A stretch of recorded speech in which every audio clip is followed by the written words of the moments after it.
boa noite. Gostaria de saudá-los com a graça e a paz do nosso Senhor e Salvador Jesus Cristo. Amém?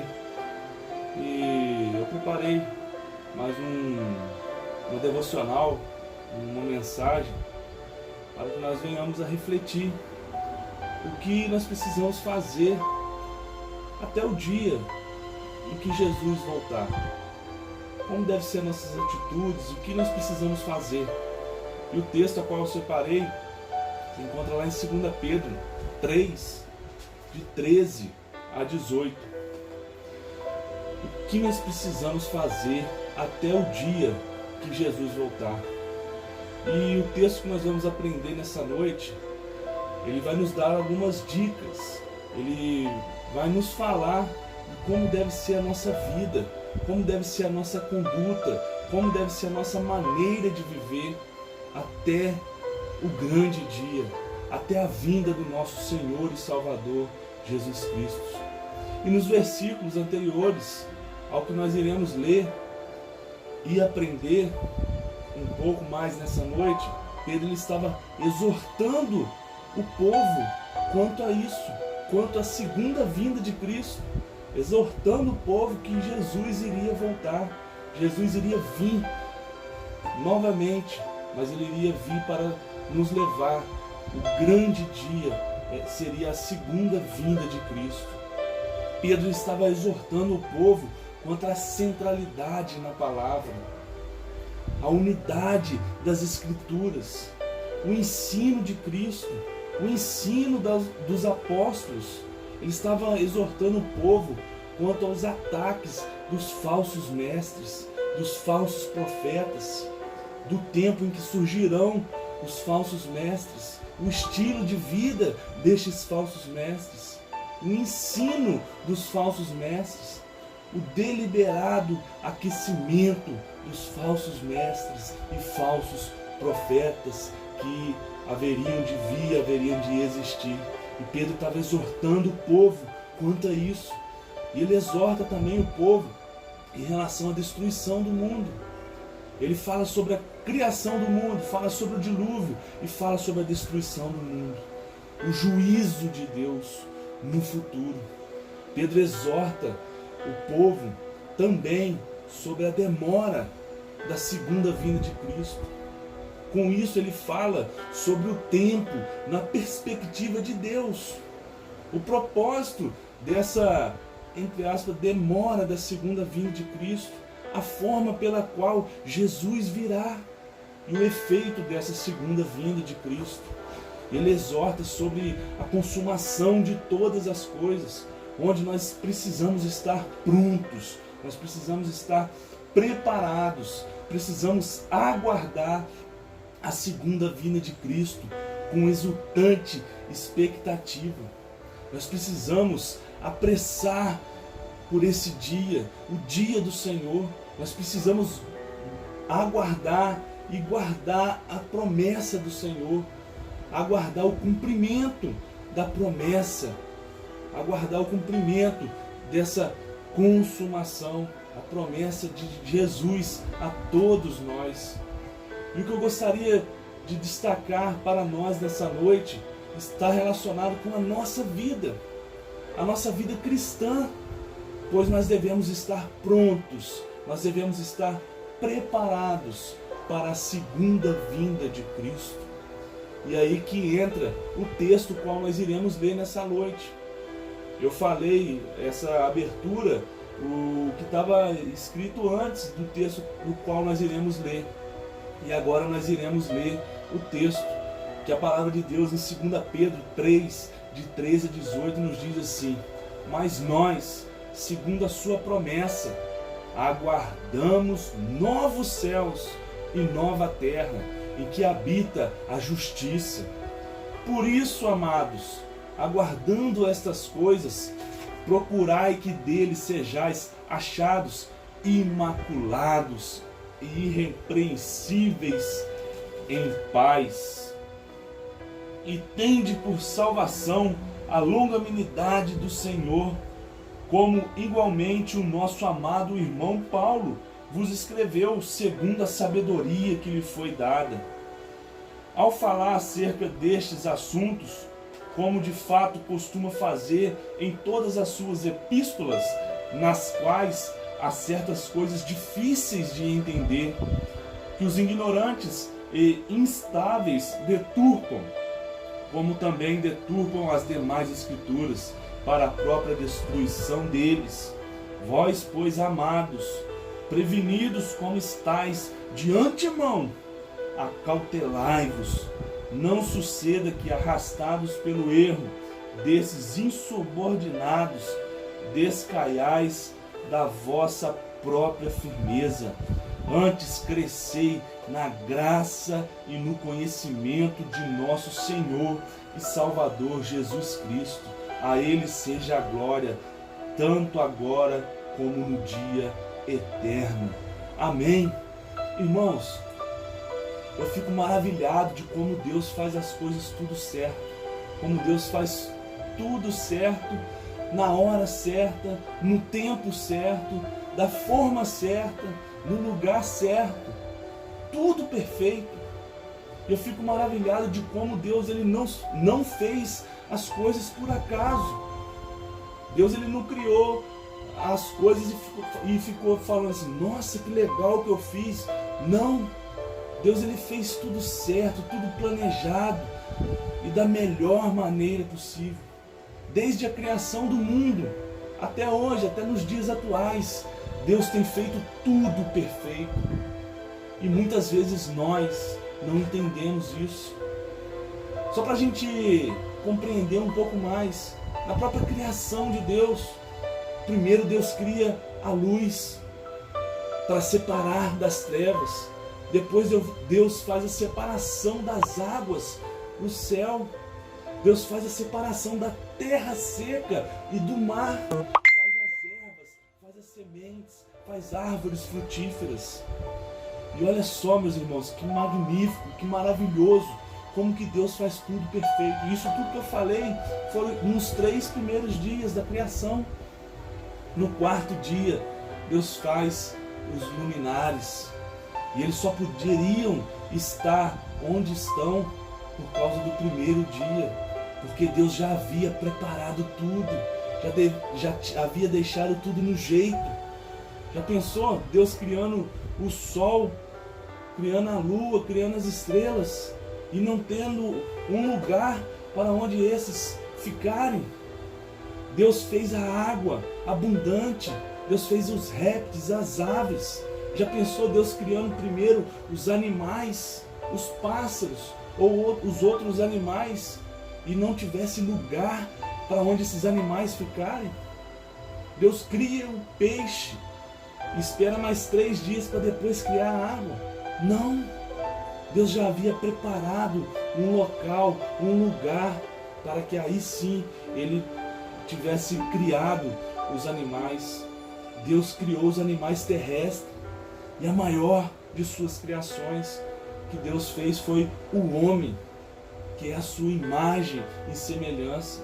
Perceba isso, meus irmãos e amigos, como tudo vai se encaixando, tudo certinho, nada antes da hora, nada de forma apressada, nada em cima da hora, tudo perfeito.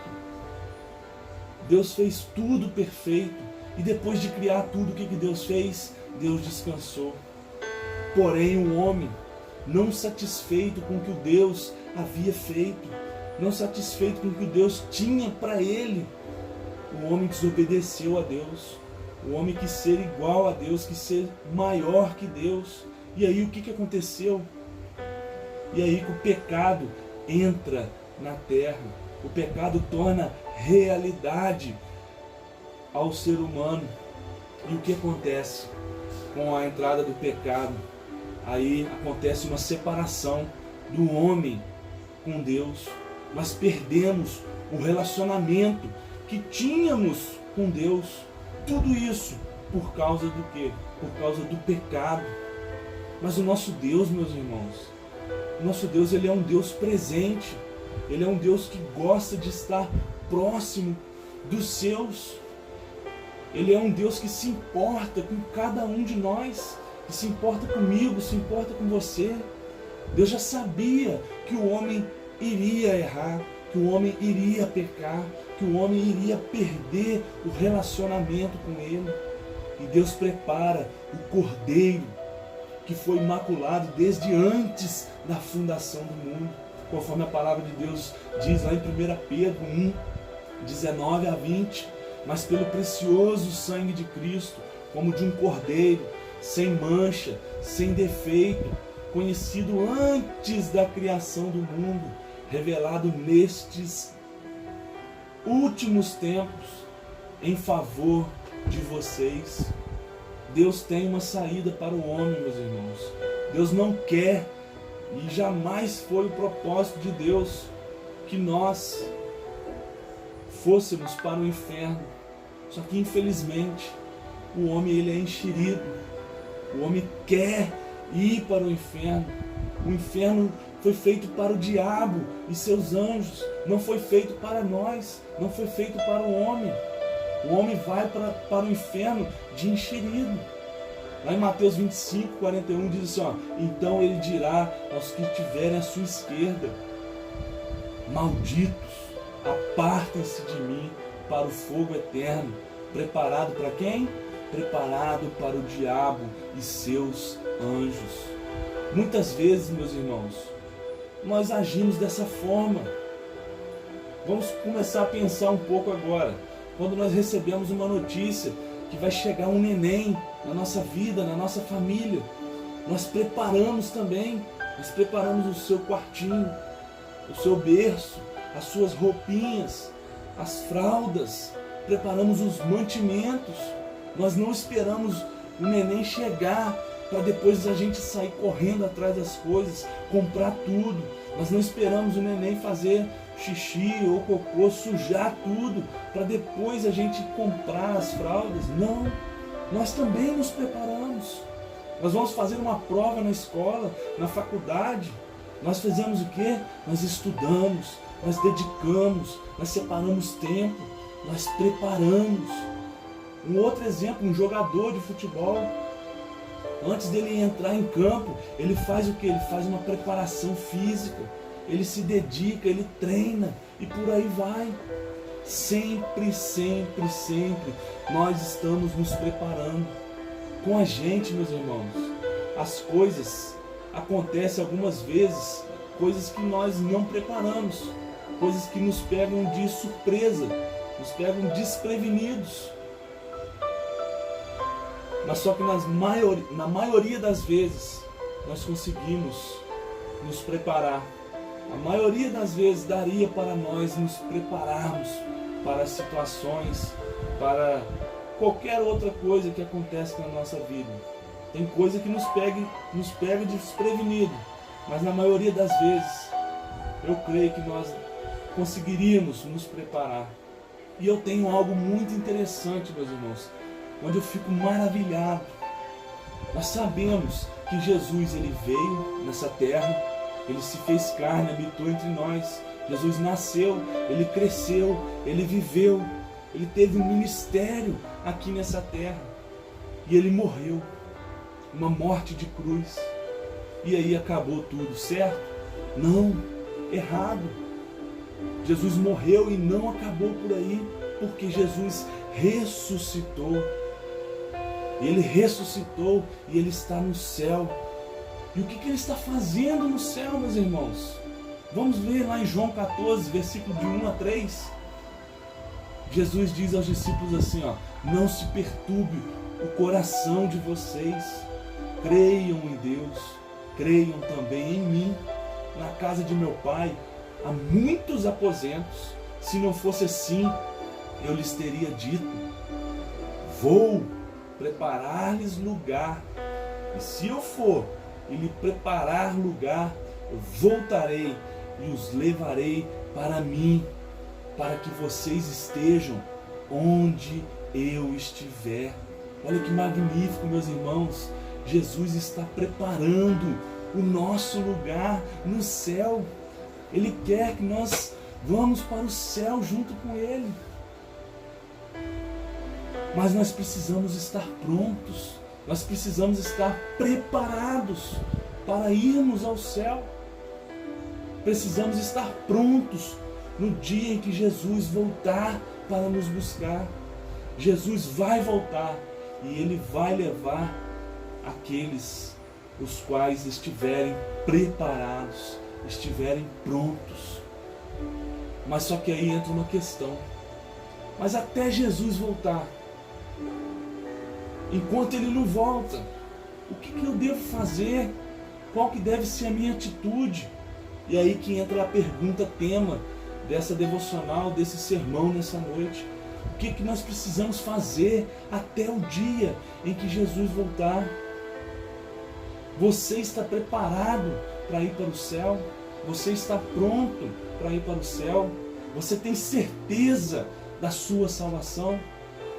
Antes de mais nada, cabe-nos unicamente e exclusivamente a você, a eu, a cada um de nós, nos arrependermos dos nossos erros, arrependermos dos nossos pecados.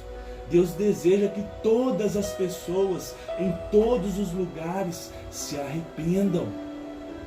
Lá em Atos 17, 30, 31, diz assim, no passado, Deus não levou em conta essa ignorância, mas agora Ele ordena que todos, em todo lugar, se arrependam, pois estabeleceu um dia em que há de julgar o mundo com justiça, por meio do homem, que designou e deu prova disso a todos, ressuscitando-o dentre os mortos. Antes de mais nada, nós precisamos nos arrepender. Antes de mais nada, nós precisamos arrepender e crer em Deus, crer em Jesus. Atos 16, 31.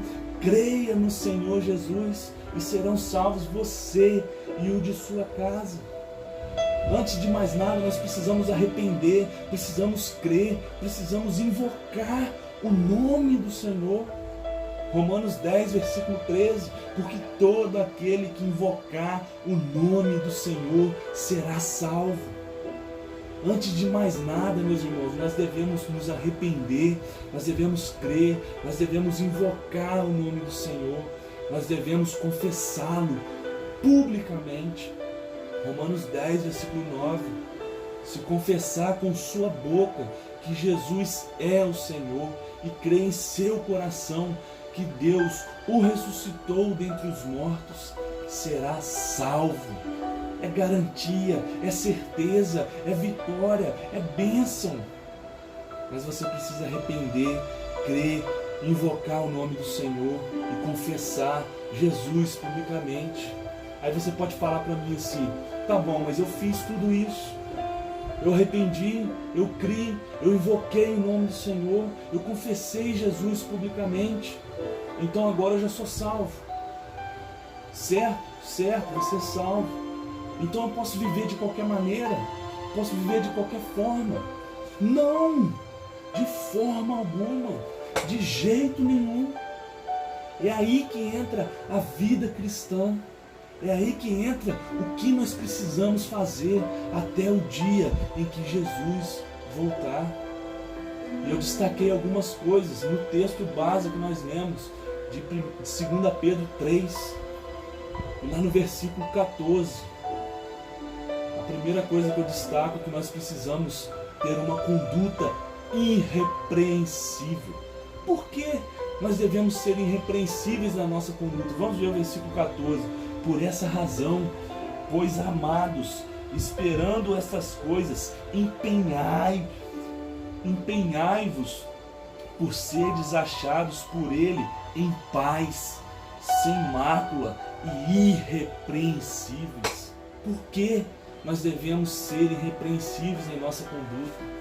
Irmãos, amigos, uma vez que Jesus voltará e Deus nos julgará, Deus julgará o mundo com justiça, nós devemos nos empenhar para que naquele dia Deus ele nos encontre vivendo em paz, vivendo uma vida de santidade, andando de forma irrepreensível.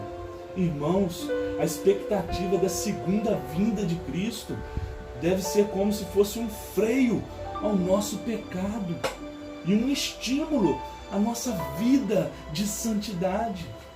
É impossível nós aguardarmos a segunda vinda de Cristo e ao mesmo tempo nós ficarmos nos envolvendo em conflitos interpessoais, envolvendo-nos com impurezas, vivendo de forma escandalosa, vivendo de forma que degrine a imagem do nosso Deus, de forma que desagrada a Deus. Não tem como, é incoerente. E muitas vezes, meus irmãos e meus amigos, infelizmente, muitos de nós, muitos que se dizem cristãos, estão vivendo dessa forma, estão vivendo dessa maneira, envergonhando o nome de Cristo, envergonhando o nome de Jesus. E a exortação de Pedro, nesse texto que nós lemos, ela é simples e objetiva, que o Senhor nos encontre em paz, não tendo nenhuma acusação contra nós, de modo que não sejamos envergonhados na sua vinda. Lá em 1 João 2,28, a palavra de Deus nos diz assim: ó, filhinhos, agora, pois, permaneceis nele, para que quando ele se manifestar, tenhamos confiança e dele não nos afastemos, envergonhados na sua vinda. Primeiro você precisa ser irrepreensível na sua conduta. Precisamos ser irrepreensíveis, meus irmãos. Mas para isso nós precisamos ser obedientes à palavra de Deus. Devemos ser obedientes à sua palavra, e não apenas ouvintes. Lá em Tiago 1,22 a palavra de Deus nos diz isso. Não seja apenas ouvintes, mas seja praticantes da palavra de Deus. E a segunda coisa que eu destaco nessa noite para nós, que nós precisamos ser irrepreensíveis na nossa conduta, nós precisamos aceitar a verdade de Deus. Nós precisamos aceitar a palavra de Deus. Mas como assim aceitar a verdade de Deus? Pedro, meus irmãos, está declarando aqui que as epístolas de Paulo, elas são canônicas, elas são inspiradas por Deus, que ela tem autoridade de palavra de Deus, que ela é a palavra de Deus. Pedro confessa, meus irmãos, que Deus ele deu uma capacidade especial a Paulo para tratar com profundidade, com sabedoria especial, vinda de Deus, alguns temas que foram relacionados acerca das últimas coisas. Verdade essas que os ignorantes e os instáveis deturpam, destroem, distorcem, mas eles fazem isso para a sua própria destruição. E nós precisamos aceitar a verdade de Deus. Mas infelizmente, meus irmãos e meus amigos, muitos que dizem que aceitam a verdade de Deus, muitos que dizem que aceitam a Jesus, aceitam tudo que está escrito na palavra, tudo que está escrito aqui nas Escrituras. Muitos dizem da boca para fora, mas vivem uma vida toda e completamente diferente do que se está sendo falado nessa palavra, que é a palavra de Deus. Uma vida diferente de como se deve viver, uma vida toda contrária à palavra de Deus. Por que isso, meus irmãos? Por que isso, amigos? Nós precisamos levar Deus a sério, precisamos levar a palavra de Deus a sério. Vamos levar, meus irmãos, Deus a sério, porque os falsos profetas, os falsos mestres, eles não estão brincando.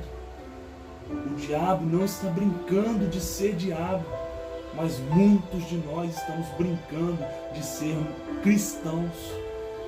Muitos falsos mestres usam certos versículos fora de contexto, distorcem daqui, distorcem dali o significado da palavra e criam suas próprias doutrinas, a palavra de Deus, criando doutrinas liberais, fazendo isso, meus irmãos, para a própria destruição deles. Só que infelizmente o povo quer ir para o céu, mas não quer que o Cristo, mas não quer que Jesus, o único que pode nos levar para lá, levar para o céu, nos guie. Não querem ser guiados por Jesus, não querem viver uma vida digna, uma vida justa, uma vida de santidade. Querem viver uma vida de qualquer forma, de qualquer maneira. Igual o Zeca Pagodinho fala, deixa a vida me levar, a vida leva eu. Será que é assim mesmo, meus irmãos, que nós devemos viver? Cuidado! Ser cristão não é brincadeira, não é para qualquer um, é algo sério, é um privilégio, mas grandes privilégios são acompanhados de grandes responsabilidades, é algo sério. Então aceite a verdade de Deus. E você só vai aceitar a verdade de Deus quando você começar a viver a verdade de Deus. Não adianta você falar, tá tudo bem, eu aceito, mas viver da mesma forma que você vivia, continuar fazendo as mesmas coisas erradas, não tem como. Nós precisamos estar preparados, meus irmãos, irrepreensíveis na conduta, aceitar a verdade de Deus. E fazendo isso, o que irá acontecer conosco? Nós iremos rejeitar o engano. E esse é o terceiro destaque que eu trago para nós nessa noite. Pedro aqui, meus irmãos, no versículo 17, eu gostaria de ler: vós, pois, amados, prevenidos como estáis de antemão. Pedro havia advertido os cristãos, Pedro havia advertido aquelas pessoas. Acautelai-vos, não suceda que, arrastados pelo erro destes insubordinados, descaiais da vossa própria firmeza. Pedro aqui, meus irmãos, está se dirigindo aos crentes, aos cristãos, alertando-os acerca do perigo de serem influenciados, de serem arrastados pela sedução deste mundo, pela sedução dos falsos mestres.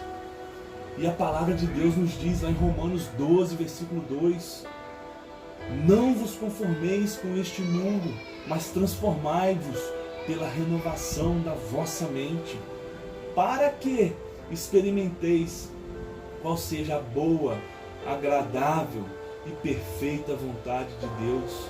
Não se conforme com esse mundo, rejeite o engano, transforme o mundo. Infelizmente, meus irmãos e amigos, não é isto que nós temos visto em nossas igrejas espalhadas pela face da terra.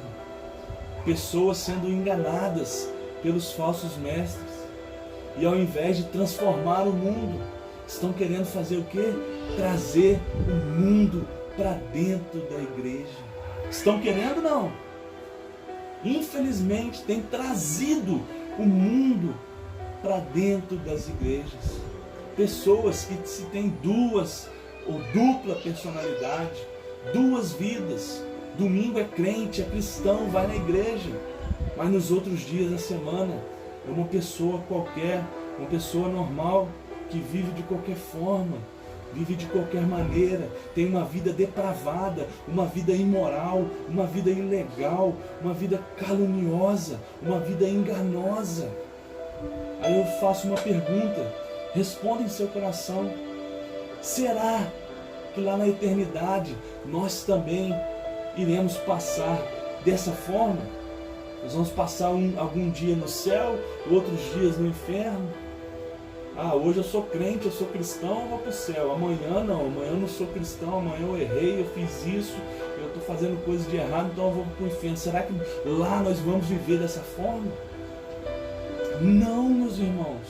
Ou você vai para o céu, ou você vai para o inferno. Vai ser a eternidade que nós iremos passar. E se a gente viver dessa forma, querendo enganar as pessoas, querendo enganar o pastor, o pai, a mãe, o irmão da igreja, querendo enganar o marido, a esposa, infelizmente infelizmente você irá para o inferno. Muitas vezes nós nos convencemos, nós somos convencidos. Infelizmente você irá para o inferno, meus irmãos, porque Deus, você não consegue enganar. Você não consegue enganar a Deus. Você pode enganar todos, menos a Deus. Então rejeite esse engano. Não se conforme com este mundo. Transforme o mundo. E o verso que nós lemos, no final dele nos diz assim, a firmeza. Aqui, ó. Descaiais da vossa própria firmeza. Isso representa, meus irmãos, uma posição estável, onde nós estamos, como a dos planetas no céu, semelhante ao Sol. A verdade revelada é o centro ao redor do qual nós orbitamos. A palavra de Deus deve ser o centro e nós precisamos estar na palavra, ao redor da palavra. E é tragicamente possível, meus irmãos, que até mesmo os verdadeiros crentes, os verdadeiros cristãos, sejam enganados e levados ao erro, promovidos por esses falsos mestres, por esses falsos profetas.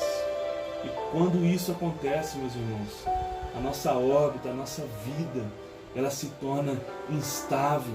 A nossa vida, ela é completamente afetada por essa oscilação, por esse engano, por essa incerteza, por essa insegurança. Mas o nosso Deus, Ele nos dá segurança. Por que, meus irmãos? Por que nós temos visto tantas pessoas que se dizem cristãs afastarem de Deus, afastarem da palavra de Deus? O número de cristãos vem subindo de forma avassaladora, mas nada tem mudado.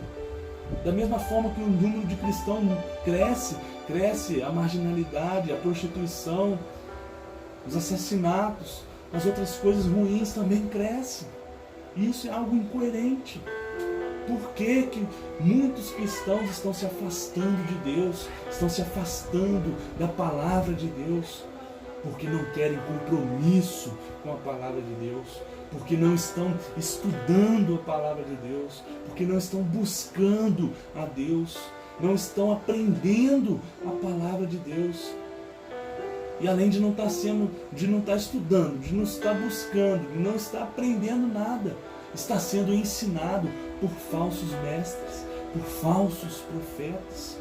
É por isso, meus irmãos, que é de extrema importância ensinar as pessoas novas na fé as doutrinas fundamentais da palavra de Deus, pois de outro modo, de outra forma, eles correrão sério risco, grandes riscos de serem arrastados pelos erros desses insubordinados. E quantas vezes nós não queremos estudar, dedicar, separar tempo. Dessa forma nós não estaremos rejeitando o engano, nós estaremos aceitando o engano. Qualquer coisa que vem para nós é, nossa, que legal, que maravilhoso. Mas não é a palavra de Deus. Busque a Deus, aprenda a Deus, aprenda de Deus, estude a palavra de Deus. Rejeite o engano. Nós precisamos estar prontos no dia que Jesus vier. Nós precisamos estar preparados. Para isso nós precisamos ser irrepreensíveis na conduta, aceitar a verdade de Deus, rejeitar o engano. E com isso, fazendo essas coisas, nós iremos crescer na graça e no conhecimento. O versículo 18. Antes crescei na graça e no conhecimento de nosso Senhor e Salvador Jesus Cristo. A Ele seja a glória, tanto agora como no dia eterno.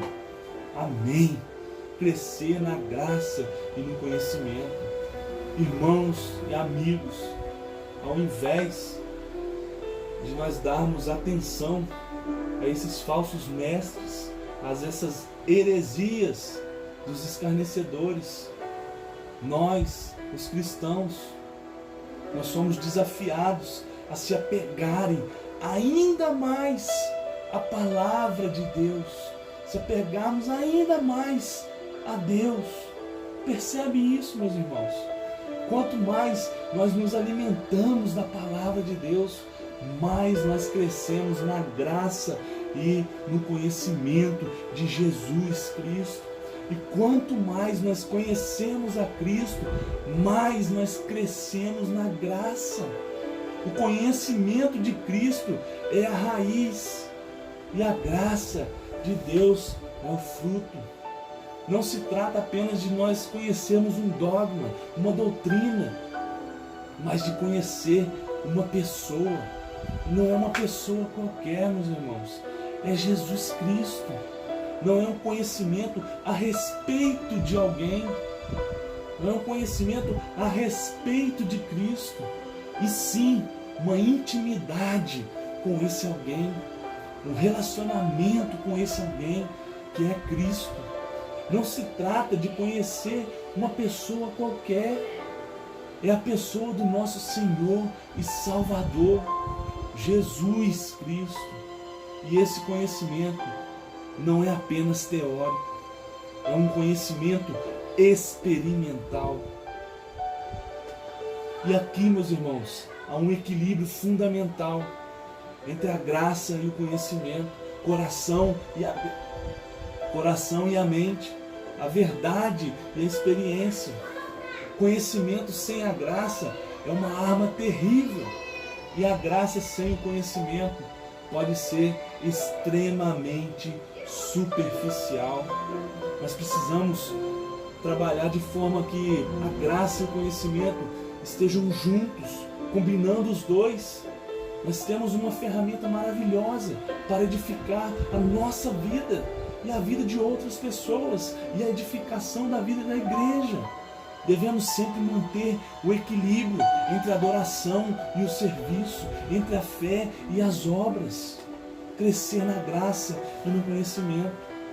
E eu gostaria de concluir, meus irmãos, respondendo à pergunta inicial a qual eu fiz: o que nós precisamos fazer até o dia em que Jesus voltar? E eu digo para você que a resposta é a seguinte: seja irrepreensível na sua conduta, aceite a verdade de Deus, aceite a palavra de Deus, rejeite o engano dos falsos mestres, dos falsos profetas, e cresça na graça e no conhecimento. Fazendo essas coisas, eu lhe garanto com toda certeza que você estará preparado para o grande dia, o dia em que Jesus voltará, o dia em que Jesus virá dos céus para nos buscar e irá nos achar prontos, preparados para irmos com Ele. E nós iremos ter a certeza que Ele nos levará. Que maravilhoso isso, meus irmãos, que magnífico. Vocês compreendem isso? Entendem isso? Se prepare, esteja preparados. Jesus vai voltar para nos buscar, para buscar aqueles que estão preparados. E eu gostaria de fazer um desafio para você. Você que ainda não teve um encontro verdadeiro com Jesus, você que conhece Jesus apenas de ouvir falar, não teve uma experiência real com Cristo, não teve um encontro verdadeiro com Jesus, o desafio que eu gostaria de fazer para você é que você tenha esse encontro, tenha essa experiência real com Jesus. Não desperdice essa oportunidade, não desperdice hoje ou agora, porque amanhã pode ser tarde demais, amanhã você pode não ter mais oportunidade.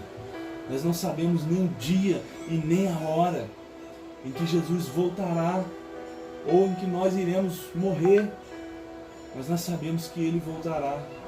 Nós podemos não ter mais outra oportunidade. Pense nisso. Nós não sabemos o dia e nem a hora da nossa partida. Amanhã pode ser tarde demais. Jesus está nos céus. Olha o texto que eu li lá em João. Ele está nos céus preparando um lugar para você. E se você gostaria de, no dia em que Jesus voltar, no dia em que Ele vier te buscar, você que gostaria de ir para o céu com Jesus, você se manifeste de alguma forma, entre em contato comigo. Você que entendeu tudo que foi falado aqui nessa noite e quer ter uma mudança de vida, quer ter uma melhora de vida, quer ir para o céu ao lado de Deus. Que você possa falar com toda certeza, com toda firmeza em seu coração: Maranata, volta logo, Jesus. Volta logo, Jesus, que eu estou pronto, eu estou preparado. Que Deus assim nos abençoe, que Deus assim abençoe a sua vida e que você possa estar pronto, preparado para o dia em que Jesus voltará. Vamos orar? Baixe suas cabeças. Senhor nosso Deus e Pai, graças te damos, ó Pai, por esse dia, por mais uma palavra a qual o Senhor falou tanto em nossos corações, ó Pai. Que o Senhor nos ajude, tenha misericórdia de nós, ó Pai. Nos ajude a nos prepararmos a cada dia mais e mais para a sua vinda, para a vinda do seu Filho Jesus, ó Pai. O Senhor abençoe a vida de cada um que ouviu essa palavra, que ouviu essa mensagem. Que cada um possa ter sentido tocado pelo Espírito Santo e possa querer mudar a sua vida, transformar a sua vida e se preparar a cada dia mais e mais, buscando então ter uma vida de santidade. Porque nós sabemos que sem santidade ninguém verá o Senhor, Pai. Nos ajude, nos abençoe. E essa oração que eu lhe faço em nome de Jesus, ó Pai. Amém e amém.